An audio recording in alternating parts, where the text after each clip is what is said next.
चाय पीने के बाद दिमाग में याद आया कि भाई एक सॉफ्ट टारगेट को इंटेलेक्चुअल तरीके से डिस्ट्रॉय कर दिया गया है। मतलब मैं इसको कैसे देख रहा हूँ,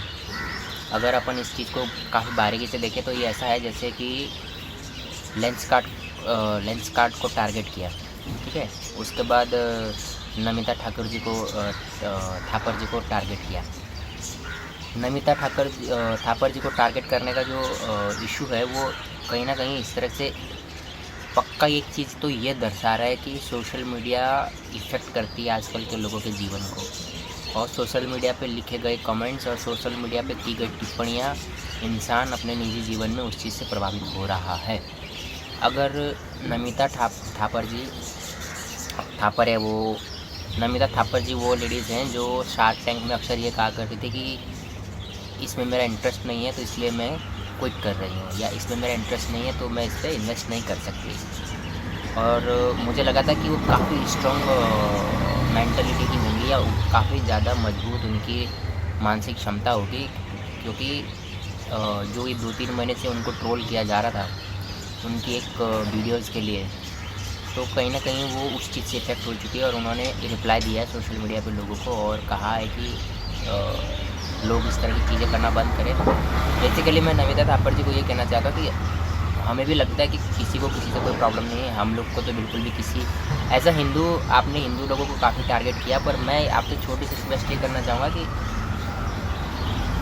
भारत एक ऐसा देश है जहाँ पर बहुत सारे लोगों की प्रार्थनाएं होती है, हर किसी की प्रार्थनाएं होती है और सबकी प्रार्थनाएं हम लोग सुनते भी हैं। लेकिन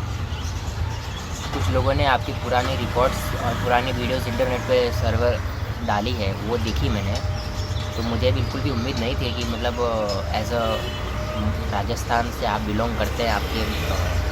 फैमिली का जो बैकग्राउंड है वो मारवाड़ी फैमिली है, तो थोड़ा सा अजीब सा लगा कि मतलब इस तरह का आपके अंदर एक इंडिविजुअल या एक ऐसी सोच जो विचारधारा, बहुत ओपन विचारधारा, अच्छी बात है कि समाज बदलना चाहिए, आपको भी अपनी सोच बदलनी चाहिए, हमें भी अपनी सोच बदलनी चाहिए। तो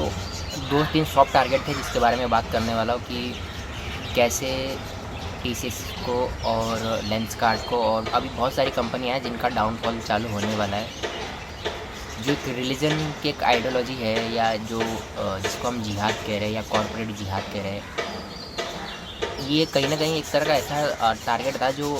वो जानते थे, या जो भी इसके पीछे साजिश करता लोग हैं वो जानते थे कि एज अ हिंदू एक सिर्फ 4 दिन का ट्रेंड होता है, देन वो ख़त्म हो जाता है, क्योंकि 2-2.5 साल से टीसीएस में ये सब हो रहा था। उसके बाद लेंस कार्ड का भी काफ़ी लंबे वर्षों से चल रहा था, वो तो इसलिए गमी में जब टीसीएस का आया तो लेंस कार्ड का भी आ गया, वरना ये चीज़ें जल्दी ओपन आती नहीं और काफ़ी सारी चीज़ें बहुत बड़ी हो जाती। तो अगर दोनों तीनों कंपनी को देखा जाए तो ये दोनों तीनों कंपनियां एक हमारे हिंदू समाज से निकले हुए लोगों की है,